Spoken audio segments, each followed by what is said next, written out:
most areas of need and control the pricing to keep it at a market level so it's not price gouging. One of the things we're hearing from governors, they can't find supplies and prices have gone up. So you've talked about the act, sir, but you have not yet compelled any companies. Why not? Because we have so many companies making so many products. Every product that you mentioned, plus ventilators and everything else. We have car companies without having to use the act. If we don't have to use specifically, we have the act to use in case we need it. But we have so many things being made right now by so many, they've just stepped up. In fact, Mike Pence and I were discussing it before. We've never seen anything like it, where they are volunteering. We want to make masks for, like Hanes, I brought that up as an example. General Motors, I bring that up as another. Ford, they're going to go on the open market. We want them on the open market from the standpoint of pricing. Because otherwise, it's going to be, we could be very unfairly. Direct them to the places in greatest need. We are directing states, and sometimes we'll be competing against states, which I don't want, and we'll drop out of the bidding. We want the states to go first. And you know, what we're doing is we're helping states. That's what we want to do. Same thing with the testing. We're helping states. We're helping states get to where they want. And we've made tremendous progress in every aspect of it. This happens for a governor who needs equipment today. Well, it's happening fast right now, and the governors are out there trying to get, and if they are competing with us, we immediately drop out, please. Mr. President, forgive me if I heard you wrong at the beginning, but you said something, we are going to be going over to the Hill. Are you going yourself to? My people are, and I'll be staying here. I'll be in the Oval Office and various other places in the White House. And on that matter, you're asking Congress to essentially pass a series of legislation that's going to amount to about $2 trillion, 10% of the GDP. What do you say to members in both parties who say this is too expensive, this is just too much to debate and get done in 48 hours or so? And also, have you spoken directly with Speaker Pelosi at all about any of this? Okay, so I've spoken with, I'm not going to say who I speak with, but I've spoken with directly or indirectly everybody many, many times. We're doing very well. I think the Democrats and the Republicans are going to come up with a package that's going to be really something very special. It's going to help people. This is the first time there's ever been a case where you want people not to work. It's always, you know, you want to create incentive to work. We're creating not an incentive not to work, but the fact is we're asking people not to work because of, we have to stay away from each other. If we're going to kill this horrible hidden enemy, we have to stay away. So there's never been a thing like this in the history of the world. And other nations are doing similar things, some effectively, some not effectively. They're doing similar things. We are creating a package that's going to keep companies together, keep workers paid so they can live and sustain. We'll see what the timing is. The biggest thing we can do is get rid of the problem. The problem is exactly what we know, the medical problem. We want to have this whole incredible situation that it can start right away. Not that all these companies break up, all the workers are out of jobs, you can't put them back together, and it would take years to put them back together. Because we had the greatest economy in the history of the world until we got hit by this problem. And we can be back very, very quickly. And it's our intention to be back very, very quickly. So we're doing a package, the likes of which nobody's ever done before. I'm obviously the one that has to approve the different things and the recommendations of the different things. And like buybacks as an example, and stock buybacks. I didn't like it the first time, and this time I'm saying, you're not doing it. I don't want money to be used for that. I want money to be used for workers and for opening businesses, keeping businesses, not buybacks. And, well, I am strongly recommending a buyback exclusion. You cannot buy back your stock. You can't take $1 billion of the money and just buy back your stock and increase the value. Please. On the subject of masks, the Vice President announced HHS was ordering hundreds of millions of them. Was that order just placed today? How is that going to be distributed, and when can doctors and nurses expect to actually receive those masks? Yeah, HHS is completing a $500 million order of N95 masks, and all of this is being coordinated through FEMA. And we are responding specifically to state requests where the needs arrive. As Dr. Fauci said, we want to make sure the people that are providing healthcare services to people who may have contracted coronavirus have the protection to keep themselves and their families healthy. But I want to emphasize the supply of so-called N95 masks has been vastly increased in the country because the president insisted that we extend liability protection to industrial masks. What all the experts told us early on was that industrial masks that are used on construction sites, the President's very familiar with from his past life, are perfectly appropriate to protect healthcare workers from respiratory illness. But they didn't have the liability protection because they weren't created for hospitals. We worked with leaders in both parties. We added that protection that runs through 2024, that now the industrial N95 masks can be purchased by hospitals, purchased by states, purchased by HHS, and distributed through our system. So we're making those available. The supply has been, as I said, vastly increased, and it was another step forward and a bipartisan accomplishment. And we're continuing to use all the kind of creative means of American industry to make sure that we're leaning into this effort and that we do whatever it takes to make sure that our healthcare providers have the protective We are equipment. still hearing from doctors and nurses about this shortage. When exactly can they expect to receive these masks, though? Well, let me let Pete Gaynor speak to that, because FEMA will be, HHS is now fully integrated into FEMA. And so as the requests come in, but obviously, as I'm sure the administrator will say, they're being prioritized to those areas with the highest need. So within the National Coordination Center, we have a supply chain task force. And in basic sense, we're trying to identify the universe of what's out there. So whether we hold it at the federal level, we hold it in the private sector, and then match that up with demand and asking people to be creative. We're asking, again, this is a shared responsibility. We're asking locals and states to do your share locally, try to take a little bit of burden off of us, and then we'll prioritize those scarce resources, because every single governor across the country is looking for the exact same thing. So there's a balance, but we're examining the entire supply chain to make sure that we make masks start coming in. they're out there now. So again, we want to match. We want to get out of the middle, I think. Yeah, that's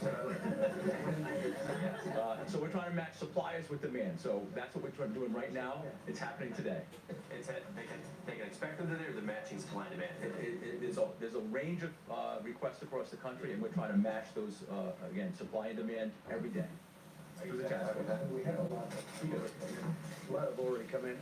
I have to tell you, the throwing away of the mask, being in private business, the throwing away of the mask right away, they're thrown away, and when you hear 55 million masks, or I'm saying 55 million, how could it possibly be such a number? They say, oh, that's just a small fraction of what we need. And I said, why aren't we sanitizing masks? You know, you look at the masks, I've looked at all the different masks. Some don't lend themselves to doing that, I think, but many do. And I said, why aren't we have very good liquids for doing this, sanitizing the masks. And that's something they're starting to do more and more, is sanitizing the masks. And I don't know if anybody would like to speak to that. You might want to. Yeah, there are some CDC guidances about how you can minimize the use of masks by different things that you could do with testing, and when you have masks, how you might reuse them, which ones you can reuse them. Do you think there's a solution to this other than buying more masks? Do healthcare providers need to change how they're using them? Yeah, well, there are a couple of things. One, for example, we are moving towards getting testing where you don't have to have PPE. I mean, I'm not going to tell you the day it's going to be there, but it's going to be a swab that you could stick in the nose of the person who is either infected or not, but that person doesn't need PPE, the person who's administering the test. So if you could do a self-administered test, stick it in a vial, hand it over. You don't need a mask, you don't need PPE. That's one of the things we're trying to do. I would have liked that much better.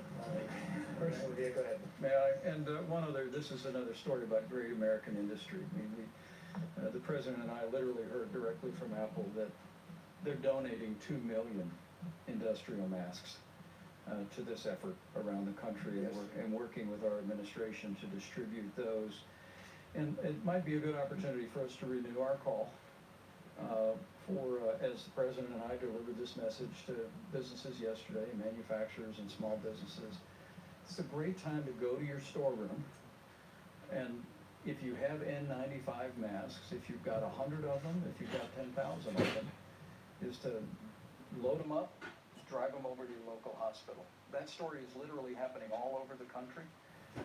And now with more Americans stepping away from elective surgery, including elective dental care, We're urging dentists around America to look at their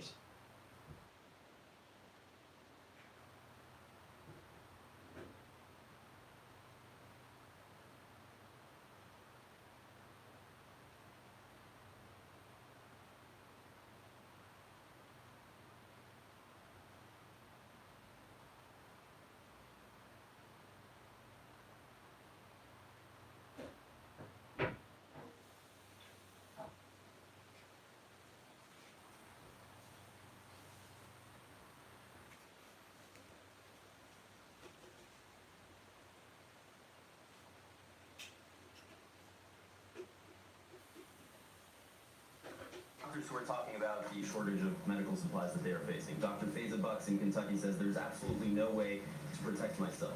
A surgeon in Fresno, California says we are at war with no ammo. Dr. Mel in Illinois says if this is a wartime situation, then now is the time to act. I know you're talking now about increasing production at so many of these facilities to get the masks out, but given that this is one of the wealthiest, most powerful countries in the world, should this even be happening? Shouldn't this have been resolved weeks ago? I'll tell you the way I look at it. So, many administrations preceded me. For the most part, they did very little in terms of what you're talking about. This is unprecedented. You can speak to Tony, you can speak to anybody. This is unprecedented or just about unprecedented. As time goes by, we're seeing it's really at a level that nobody would have believed, nobody would have thought possible that this could happen. And we are making much of this stuff now, and much of it's being delivered now. We've also gotten tremendous reviews from a lot of people that can't believe how fast it's coming. I mean, when I hear they have an order of 55 million masks, and that's just one order, that's one order out of many, and that there are many millions of masks beyond that, and I keep saying, how is it possible to use so much? But that's the way it is, and part of that is because they'll use a mask for a short period of time and they throw it. The fact is that we are doing a tremendous amount. We started with very few masks. We had some, but nothing for an event like this. And now we're making tens of millions of masks and other things. And I think it's unprecedented what we've done and what we're doing. And many doctors, and I've read many doctors, they can't believe the great job that we've done. Yes, It has been many, Kelly, did you have? it's been nearly 3 months since your administration learned about this virus. Well, if you remember, I was the one that closed the country down. I was the one that closed the, you don't write that or you don't say it too much, certainly on CNN. But I just read an article yesterday that by closing the country down so early, very early, we saved tens of thousands and much more than that lives. So, you might want to report that too. I'd just like to address that for a moment. Again, I'm an ICU physician, ran health systems, and I first of all want to thank everyone who's on the front line in the emergency room, in the ICUs, in the hospitals. I speak to my colleagues daily. We need to preserve our PPE to the degree that we can. CDC guidelines has had that. The president has talked about it. But I also want to say we are making product, as the president said, but we are also responding through the FEMA system to distribute the strategic national stockpile resources according to requests that come in. Stockpile has been distributed to many states, first orders, second orders, and on a daily basis adjudicating that. If there are shortages in your hospital system, I can't tell you of Dr. XYZ, that needs to be clearly iterated to the local emergency management. Are you seeing the hospitals talking about this? We were on the phone 2 nights ago or 3 nights ago with over 2,000 hospitals or hospital systems sharing best practices from Seattle, where they've been very innovative, pioneering some of these areas. When there is a shortage, they need to go through their emergency management. It goes directly up to the FEMA system, which really rocks. It really works very well. And then there's a distribution of the stockpile. Now, the stockpile isn't infinite. That's why it's being replaced by all the orders. But mask supplies go out on a daily basis as they are needed and requested through the FEMA system. And I don't know, Administrator Gaynor, whether you want to add to that. Just to reiterate what Brett said, we don't take lightly what you just read. You know, I mean, I get the calls every night, the way you get emails.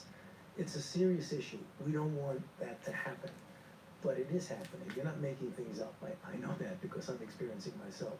But what you just heard about the different avenues, some of which aren't even recognized about how you can get help through the FEMA process, in addition to the large amounts of additional PPE that's coming into the system, we hope that very, very, very soon, we're not gonna get those kinds of real life difficulties.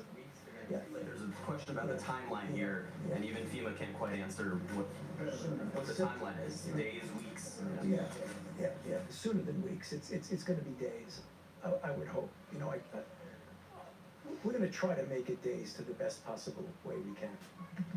And again, what we're doing is we're trying to help the states get things faster. And that's what we're doing, we're implementing.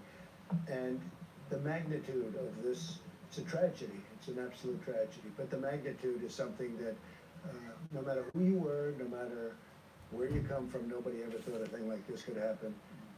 You read about 1917 and you read about certain things, but you think in a modern age, a thing like that could never happen. Well, it comes back. It is genius. It comes back, and it's too bad.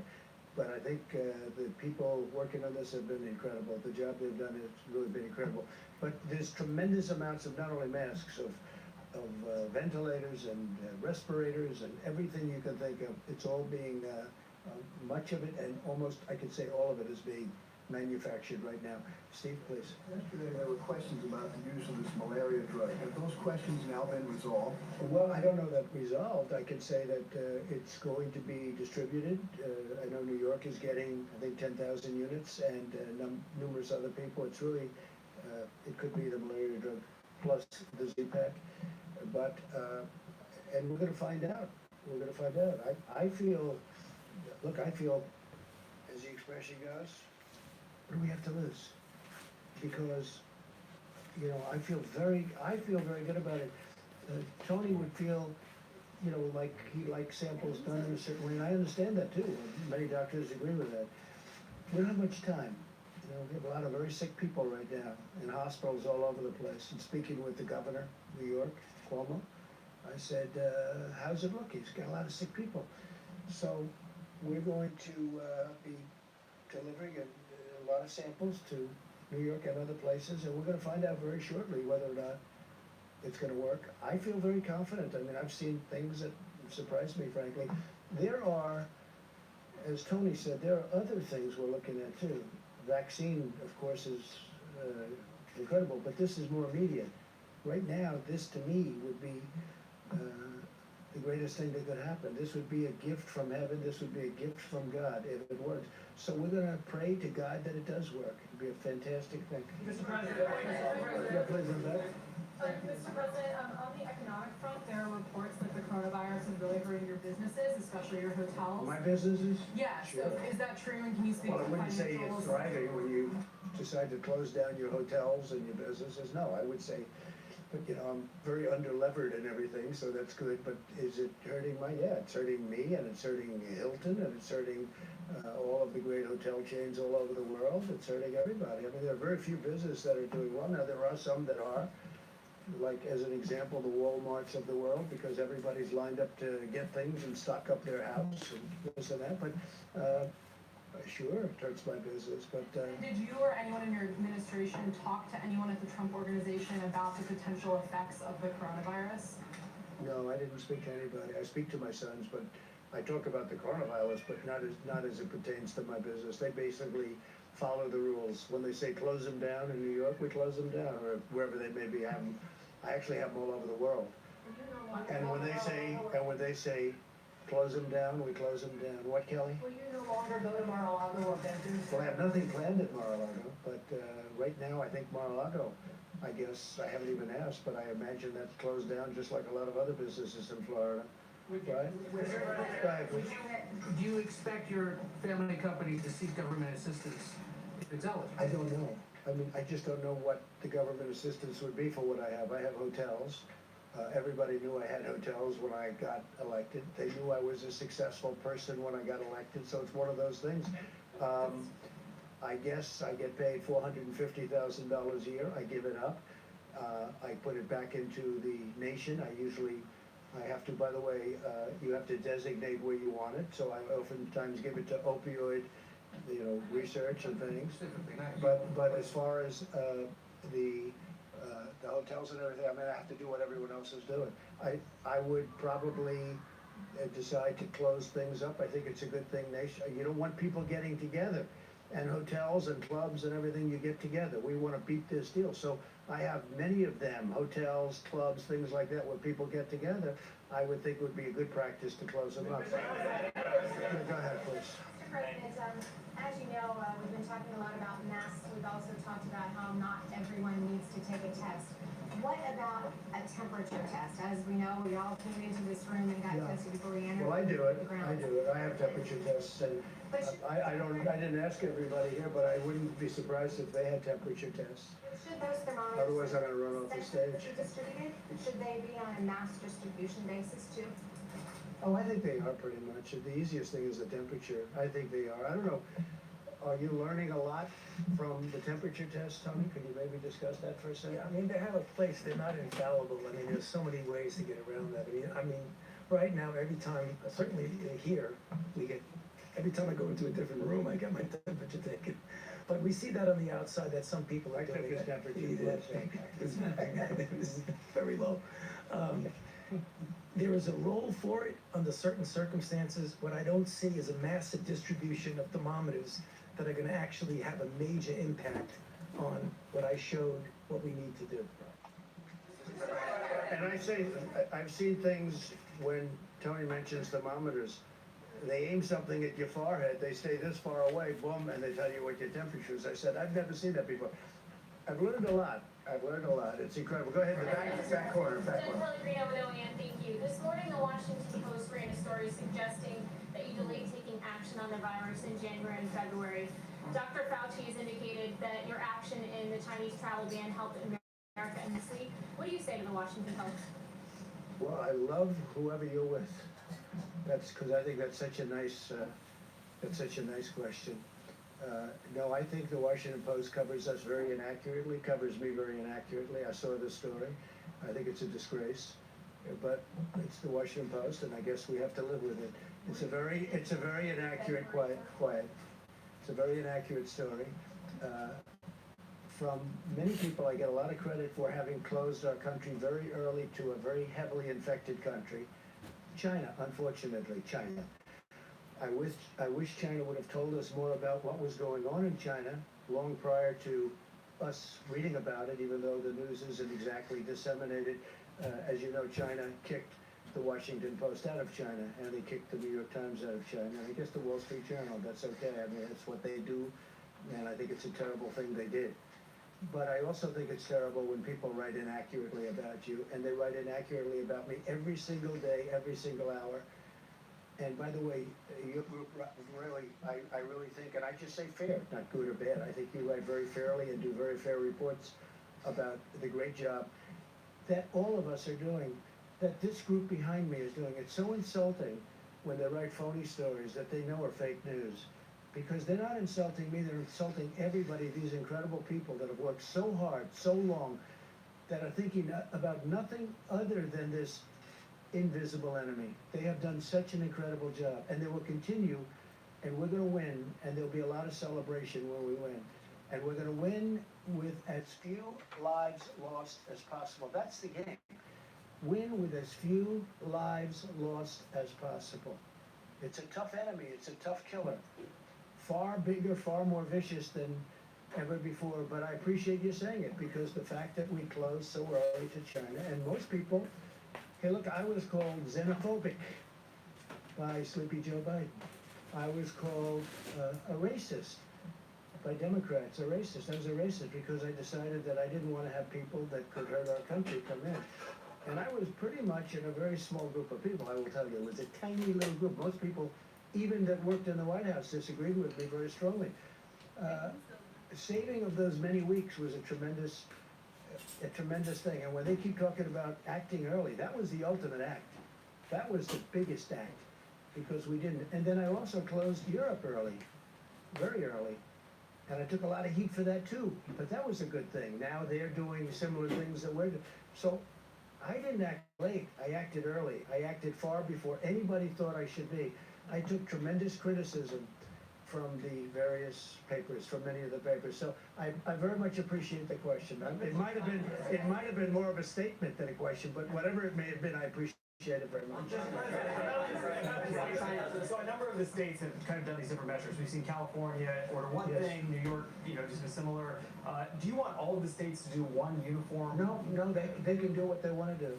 If California can get a mask sooner than we can get it for them, through all of the things we're able to do, we're going to end up with a big oversupply at some point. At some point, this is going away. And we're going to end up with a big oversupply. And you know what? In this case, that's going to be okay. But if Gavin can go out and order gowns faster, or masks, good masks faster, or other things faster, that's good. We do have a lot of, the coordination with the ships that we're sending in, as you know, the medical ships that we're sending in, and even cruise liners. We're going to be sending in probably cruise liners into some areas, in particular California and in particular New York. But if somebody can do something faster, if they can order that mask faster than us, I want them to be able to do it. About the rules, sir, so people can't leave their homes, that, certain businesses. We coordinate very much with them, yes. You don't want all those to be the same. Well, it doesn't have to be at this moment, because we have places in the country where, states where they have 2 people or 3 people, and those people are in quarantine. And you can't put on them what you're putting in New York, where you do have a tremendous problem. We have large portions of the country, Middle America, where, they have a few people. So it may be a time, I hope that never happens, where we need to take very drastic action. But right now, that's not in the same ballpark. Yeah, go ahead, Chris. We're at day 6 into your 15 days of recommendations. Yes. A lot of people are following them. Some people are not. Yeah. Do you think the American people are doing enough right now to slow I the think they virus? are, and some people are not, but I think they are. I think it's going to have a very profound effect. We'll know a little bit more on day 14 and 15, and we'll see.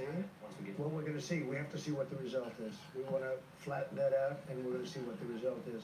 And I just want to say, I'm going to negotiate a very large transaction, and I've been negotiating it for 2 days. So I'm going to take 1 or 2 more questions, and then I'm going to leave it to Vice President Pence on the Hill, with the Hill, the various elements of the package. Steve, go ahead. A number of groups are calling for the postponement or cancellation of the Olympics. Have you given any further? No, I haven't.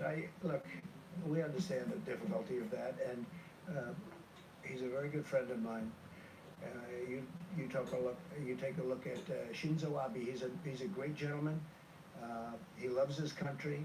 We have an incredible relation. We just finished a trade deal with them, $40 billion trade deal with Japan. And Prime Minister Abe has a big decision to make. They have built one of the most beautiful venues I've ever seen. They're all ready to go. It's not late. It's not over budget. It was just done flawlessly, and it's beautiful. And they're sitting back and saying, I told them, I said, that's your decision, and it is his decision. And I know he's going to make it soon. I don't know what it's going to be, and I didn't think I should be influencing it at all. The job that Japan has done on that venue is incredible. So, there are options, obviously, including delay, and maybe delay for next year, but that's totally up to them. We'll see what they do. Since this story keeps popping up, when did you first learn that this was going to be a problem? Well, when I learned, I started doing the closing, so, probably around that time. We didn't learn much. I think you're going to ask a little bit about China responsibility. I do think that, again, I have great respect for China. I like China. I think the people of China are incredible. I have a tremendous relationship with President Xi. I wish they could have told us earlier about what was going on inside. We didn't know about it until it started coming out publicly. But I wish they could have told us earlier because we could have come up with a solution. Tony Fauci and all of the people, the talent that we have, would have loved to have had 3 or 4 months of additional time if you knew that this was going to be happening. They didn't have that time. They read about it in newspapers like everybody else. China was very secretive, okay? Very, very secretive. And that's unfortunate.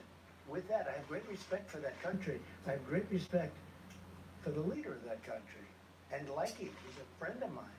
But I wish they were able to, I wish they would have told us earlier, Steve, that they were having a problem, because they were having a big problem and they knew it. And I wish they could have given us an advance warning, because we could have had a lot of things, as an example, some of the things that we're talking about where we order them as quickly as we can. If we had a 2 or 3 month difference in time, it would have been much better. Yeah, please. Can I follow up on that? Yeah. Because as you were saying, China was extremely secretive about this. Several of your advisors have been warning, have been critical of China. Secretary Pompeo was talking about it yesterday, and he had been saying so for quite some time. So why then, on January 24th, did you tweet that China has been working very hard to contain the coronavirus, that the United States greatly appreciates their efforts and transparency? Because It will it's all true. work out well. Because Why were it's you true. doing that? China has worked very hard. China has lost thousands and thousands of people. Right? Well, they weren't transparent. They were transparent at that time. But when we saw what happened, they could have been transparent much earlier than they That were. was a month after But China, China. just so you understand, China is not a beneficiary here. China has lost thousands and thousands of people. China has gone through hell over this. They've gone through hell, and I've had conversations with President Xi. I just wish they could have told us earlier. They knew they had a problem earlier. I wish they could have said that. Ông Trump Trung nói là cầm đây về vấn đề Trung Quốc, nói về cái sự việc coronavirus sớm hơn thì nước Mỹ có thể phòng ngừa sớm.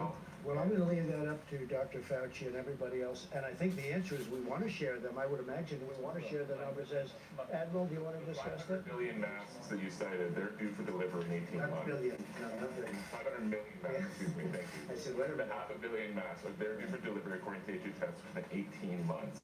The last number on ventilators we have is 12 to 13,000. Can you give us an updated number? Well, there's on that? never been numbers like this. You know, a ventilator is a machine. It's a very complex machine. And to think that we have to order hundreds of thousands, nobody's ever heard of a thing like this. You know, when we had in the stockpile, we had thousands in a stockpile, thousands ready to go. That's a lot. All of a sudden, you need hundreds of thousands. And you're not talking about, you know, the mask is whether it's plastic or whether it's material, that's one thing. But you're talking about a very sophisticated, heavily computerized machine and delicate. And you need hundreds of thousands of them. Nobody's ever heard of a thing like that. With that being said, General Motors, Ford, so many companies, I had 3 calls yesterday directly. Without having to institute like you will do this, these companies are making them right now. But to think of these numbers, it's pretty mind-boggling. Do you have numbers to share though right now? Do you have numbers to share with us right now? Well, Mike, go ahead, please. Yeah, you bet.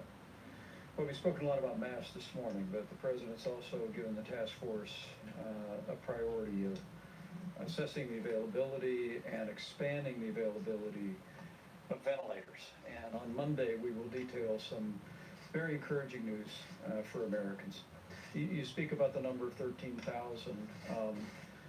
It is a little more than that we have in the national stockpile. But it's important to remember that that doesn't include the more than 100,000 ventilators that are in healthcare facilities and hospitals around America today. It doesn't include what will be produced. As the president said, we're seeing companies step forward. Manufacturers tell us that a ventilator actually isn't a very complicated piece of equipment, and many of them are literally surging forward to create more ventilators. But one of the more exciting developments in the last week, which we'll detail more on Monday, is that in the president's engagement with our healthcare community, we learned that ventilators that are currently used by anesthesiologists, that are used in outpatient clinics and in other procedures, can be converted to be used as ventilators for people struggling with the effects of the coronavirus. We've confirmed that a particular screen in that device can be changed readily. We're working with the FDA to approve that. But again, it's a great testament of the American people and our healthcare professionals that are stepping forward and bringing ideas forward that literally, as we'll document Monday, will increase the supply of ventilators by tens of thousands. But look, the president's made it clear. We want to make sure that all the incredible, courageous men and women who are serving in healthcare around America have the support they need, that our patients that are struggling with recovering from coronavirus have the equipment they need, and we'll have a lot of detail on Monday as we continue to assess. Basically, we're going to have 1.4 million tests on board by the end of this week, by today. Do we have that? Can you give us the number that we have? Why don't we let Abigail speak to that? So I'm going to answer your question and then try to persuade you to stop asking about a specific number, okay? So from March 2nd to March 14th, we have put over 10 million laboratory tests into the U.S. commercial market, and we expect that by March 28th to be well over 27 million into the market. So that answers your question, and let me tell you why it's not the right question. Not every lab can run every test. Not every test is completely self-contained. So the more important question is not how many tests are in the market. We got them in the market, but it's to make sure that every segment of the market has the kind of test that they can use. And then we're using your numbers, trying to find out for the public if the things you've promised are happening. Yes, they are happening. They are. We promised 1 or 4 million. There's 10 million tests in the market And now. are the masks that are in the strategic reserve being deployed, Mr. Vice President? Yes, the masks in the strategic national stockpile. It's not 13,000 anymore, it would be a lower number, would that be fair to say? Masks or The ventilators, I'm sorry, the respirators. Thank you. We're trying to understand if the things we have been told, sitting through these briefings for many days, are happening and getting into the hands of the healthcare providers. You understand it. You understand it. You're an intelligent woman, Kelly. You understand exactly what he's saying. And what he's saying is rather incredible, because we inherited an obsolete, broken system. And when you hear the number of tests that we'll be providing and are now, it's incredible. And I've heard a lot of governors say the same thing. We took over an obsolete, broken testing system that wouldn't have worked for even a small problem, let alone one of the biggest pandemics in history. And what these gentlemen have done is incredible. I am going now to negotiate a great deal for our workers and our citizens. I'll be back tomorrow. We're probably doing this tomorrow. And if I might, I'd like to ask Vice President Pence to take over. And thank you all very much. Thank you. Thank you, Mr. President. Thôi các bạn theo dõi nghe, buổi họp báo ngày 21 tháng 3 đã kết thúc. Pick up Americans and bring them home who have been stranded there. But there's still a lot of other Americans who are stranded